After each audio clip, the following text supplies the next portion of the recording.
Hello friends. तो आज हम बात करेंगे अमूल कंपनी के बारे में, जिसमें जॉब वैकेंसी निकली हुई है। अमूल एक काफ़ी अच्छी कंपनी है और ये डेयरी प्रोडक्ट से रिलेटेड कंपनी है। और अमूल के जैसा कि आपने अमूल के बारे में सुना होगा कि अमूल के काफ़ी सारे प्रोडक्ट्स आते हैं, लाइक मिल्क आता है, अपना लस्सी हो गया, और भी काफ़ी अमूल के तरह तरह के प्रोडक्ट है। काफ़ी अच्छी कंपनी है ये। तो इस कंपनी में जॉब निकली हुई है, जिसके लिए इन्होंने क्वालिफ़िकेशन में मांगा है एनी ग्रेजुएट या एमबीए। और इसके लिए काफ़ी अच्छी आपको ये लोग सैलरी भी पे करेंगे, जो सैलरी आपकी पर एनम 5 to 5.5 लैक्स में होगी। काफ़ी अच्छी कंपनी है। तो जो लोग इस चैनल पे नए हैं वो लाइक और सब्सक्राइब कर दें। तो मैंने पहले भी काफ़ी वीडियो जॉब से रिलेटेड लेके आया हूँ मैं इस चैनल पे। आगे भी इस चैनल पे जॉब से रिलेटेड वीडियो लेके आता रहूँगा। तो आप इस वीडियो को स्टार्टिंग से लेके एंड तक देखिए। तो मैं आपको बताता हूँ इसमें कि ये ऑन साइट वैकेंसी है। ये उनकी वेबसाइट पे ही निकली हुई है। तो आप इसको ऑन साइट वैकेंसी है तो इसको आप साइट पे जाके देख सकते हैं। तो चलते हैं अब इनकी साइट पे। हेलो फ्रेंड्स, तो अब हम आ गए इनकी वेबसाइट पे। तो आप वेबसाइट देख सकते हैं। अमूल की एक खुद की वेबसाइट है। तो सबसे ऊपर अपन यहाँ पे पढ़ सकते हैं, यहाँ पे लिखा हुआ है careers.amul.com।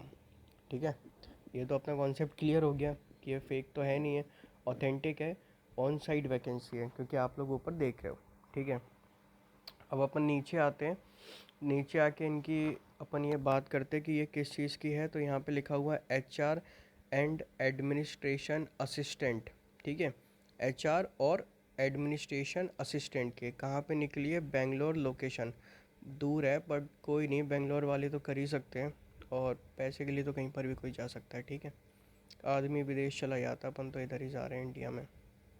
तो एक्सपीरियंस के लिए बात करते हैं। एक्सपीरियंस में क्या मांगा है? 0 to 2 ईयर ऑफ एक्सपीरियंस, मतलब 0 से 2 साल का एक्सपीरियंस होना चाहिए आपके पास।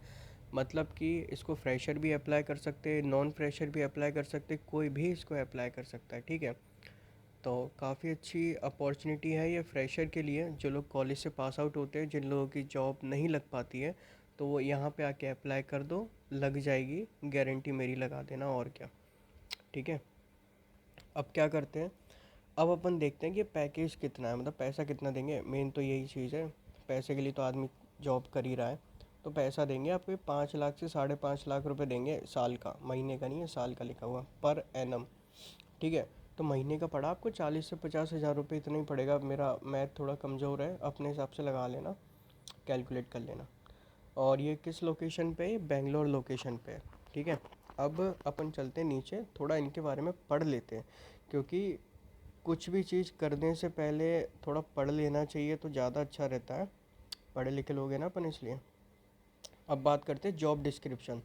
Roles and responsibilities. The candidate will be responsible for HR and administration related activities. तो जो कैंडिडेट इसमें सिलेक्ट हो जाएंगे वो रिस्पॉन्सिबल रहेंगे किस चीज़ के लिए? For HR and administration related activities.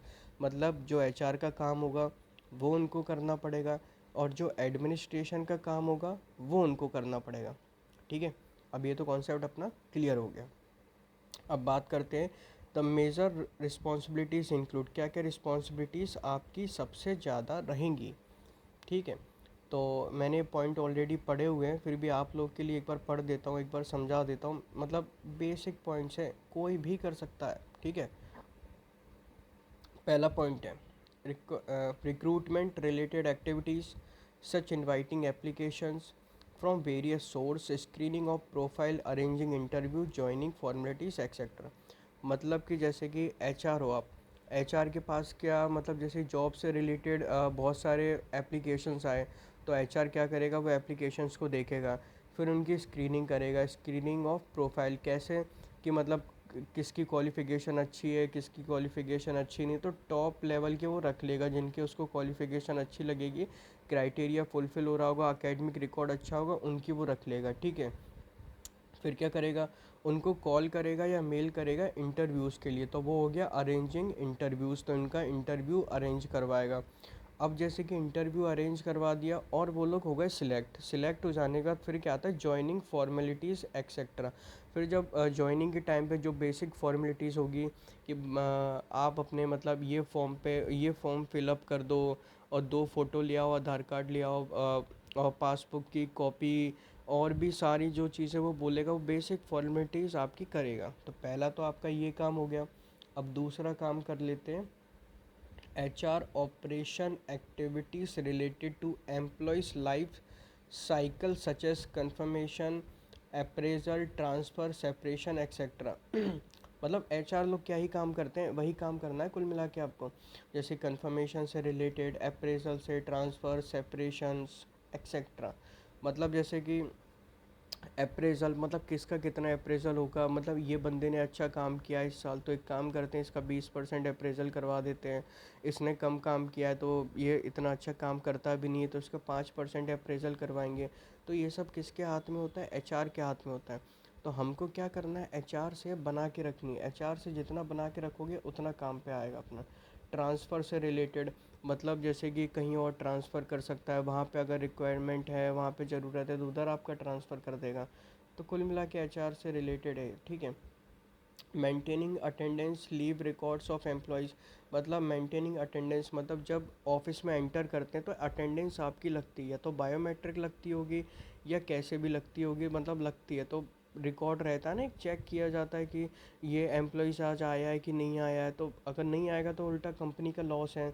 और लीव रिकॉर्ड ऑफ एम्प्लॉयज़ मतलब जो लीव उनको दी जाती हैं, जैसे कि कोई कोई कंपनी में रहती है साल भर में 15 लीव दी जाती हैं, ठीक है, और महीने में 2 लीव, इससे ज़्यादा ले नहीं सकते, तो उनका लीव्स का रिकॉर्ड रखा जाएगा। मतलब कोई क्रॉस तो नहीं कर रहा, अगर क्रॉस कर रहा होगा तो पेड लीव दी जाएगी, पैसा, सीधी बात है।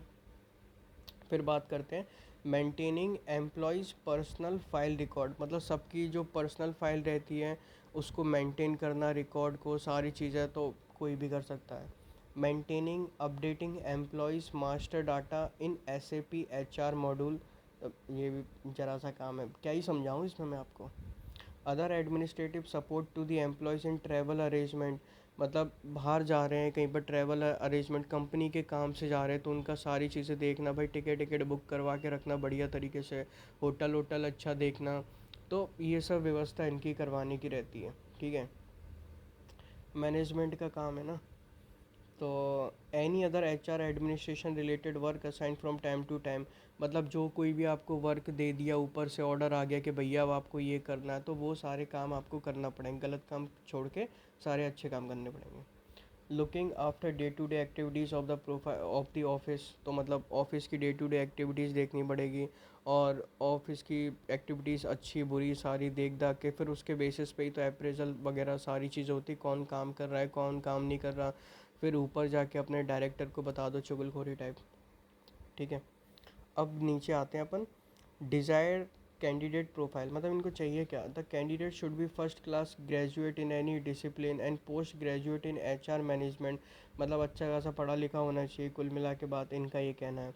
The candidate should be 1 to 2 year of relevant work experience in HR administration related activities, 1 से 2 साल का एक्सपीरियंस होना चाहिए, यही वाली जॉब प्रोफाइल का जो इन्होंने मेंशन करी गई है।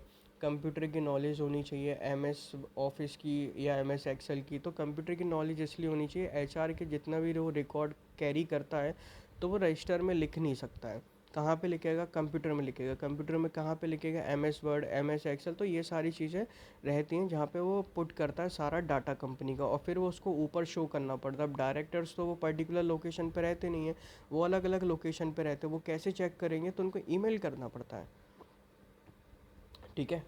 आगे समझ में, the age should not be more than 28 years, 28 साल से ऊपर का नहीं होना चाहिए, एज क्राइटेरिया मेंशन कर दिया, जो 28 से नीचे के लोग हैं वही करें, कुल मिला के फ्रेशर ही करें, फ्रेशर के लिए। और फिर सीधी बात है ना, फ्रेशर बढ़िया है वही करें। बेनिफिट्स में क्या मिलेगा, मोबाइल रिम्बर्समेंट मिल जाएगा, और क्या, बस यही मिलेगा। अब ये क्या कह रहे हैं कि स्किल में HR and administration related work, हाँ ठीक है, ऊपर बता तो दिया, अब 10-10 और बताने की क्या ज़रूरत है। अब एजुकेशन में कह रहे हैं कोई भी बंदा चलेगा, ग्रेजुएट होना चाहिए, मतलब ग्रेजुएट मतलब 12th के बाद आप कॉलेज में चले गए, कॉलेज से पास आउट हो गए, BA BSc BCom कुछ भी कराओ, चले आओ सीधे यहाँ पे चले आओ, अमूल में नौकरी मिल जाएगी। PG में MBA PGDM इन HR, और इंडस्ट्रियल रिलेशन, तो ये पीजी में मांगा है। अब कंपनी के प्रोफाइल की बात करते हैं। बहुत से लोगों को तो पता है कंपनी किस चीज़ की, बहुत से लोगों को नहीं पता है कंपनी किस चीज़ की है।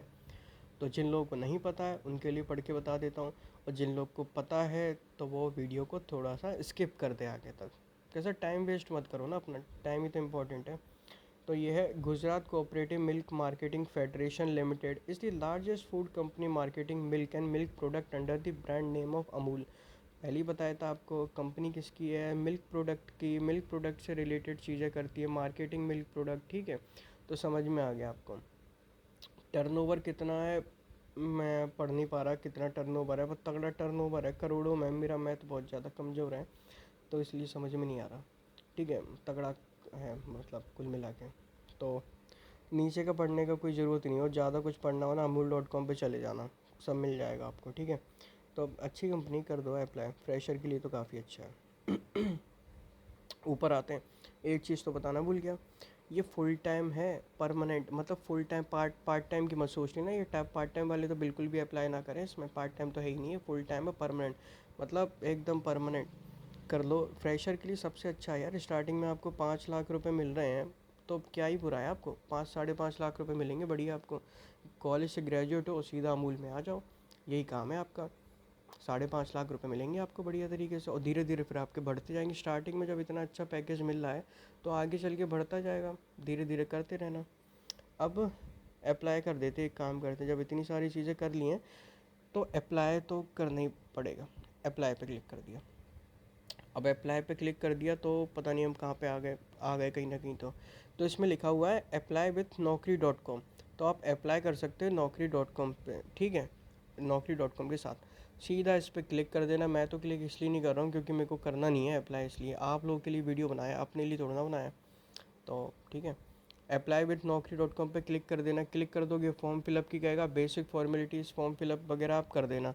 और जैसे कि आप फॉर्म फिलअप वगैरह सारी चीज़ें कर दोगे, सीधा उनके पास आपकी एप्लीकेशन पहुंच जाएगी, आपकी एप्लीकेशन सबमिट हो जाएगी। उनको अगर आपकी एप्लीकेशन सही लगेगी, क्राइटेरिया में फुलफिल रहोगे, आपको ईमेल कर देंगे या कॉल कर देंगे। फिर आपका इंटरव्यू होगा, इंटरव्यू के बाद आप सिलेक्ट हो जाओगे, फिर आपको पैसा मिलने लगेगा। अच्छी बात है ना, पैसे के लिए तो इंसान काम ही कर रहा है, और जॉब कर किसकी रहा है। तो ठीक है, thank you for watching this video.